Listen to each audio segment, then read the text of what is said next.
This is Darren Stoner with The Perfect Bit, and we're going to talk about putting yourself in your horse's position. I've often said that the most bit expert of all time is actually not humans. Usually nobody's ever put a bit in their mouth, but your horse has put a whole bunch in his mouth. So your horse knows more about bits than anybody that there is.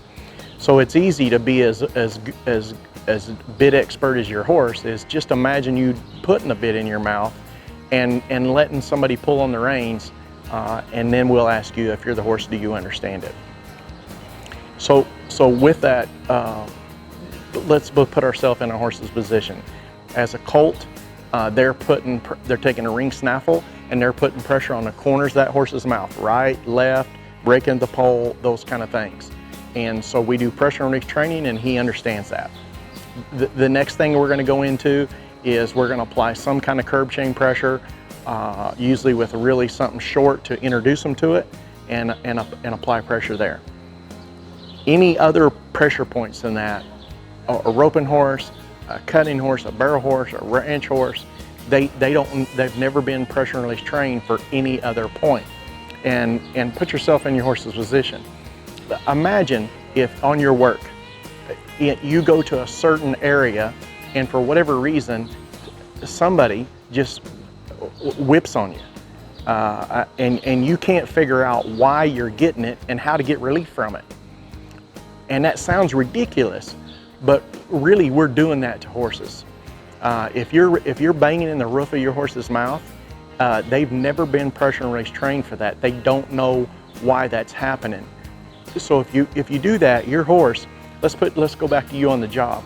If you go in that area every time and somebody just whips on you, before too long, you're not gonna go to that area. And when you get there, you're gonna be ready to fight. And we can't figure out, we're not putting it in perspective on our roping horses. What does most ropers do when they get ready to nod their head? They pull on the reins. What does most ropers do when they throw the rope? They pull on the reins. So if you put yourself in your horse's position, every time you hear the gates bang, you know somebody's fixing to bang you in the roof of your mouth. And again, you don't know why that's happening. Every time the rope goes, well, we can see we have box problems, we have our horses out in the field problems, and it's because we're banging in the roof of their mouth and they don't know why we're doing it. Well, somebody says, well, my horse has figured out that means whoa. He hasn't figured that out. I'm gonna prove it.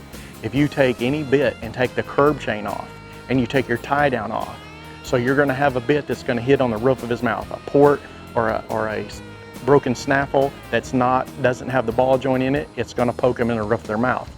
You get them in the pasture and take the curb chain off and make them run as fast as they can go in the pasture with no curb and no tie down and pull on them, your bit's going to tell you your horse is not going to stop. He's going to lift his head and gap his mouth because he doesn't know that means whoa. It doesn't mean whoa for any horse. Not even a reiner uses a port for whoa. They don't pull on the reins when they ask their horse to stop. So again, put yourself in your horse's position. You can't figure out why they're doing that. And then we have a discussion of this horse, a screw came loose, wires came loose in his brain. What has happened is, just as you on the job, mentally, you just are not going to be able to take it anymore. So again, put yourself in your horse's position. Our horses are bred to run and chase things, and so they really don't have an issue of running and chasing. It's the mental stress that goes along with us doing things to them that they can't figure out why we're doing it. So again, put yourself in your horse's position, and you will see why. If you look back at your videos and your pictures and the horse's mouth is gapped open, he's shaking his head, his eyes are bugged out, the stress that goes along with that is causing that. Not necessarily. Some horses are tightly wound and that's the way they are. But most of our problem is generated from us, the riders, who put something in there that the horse doesn't know why we're doing that. So again, look at your pictures, your videos, and see if your horse is understanding what's going on.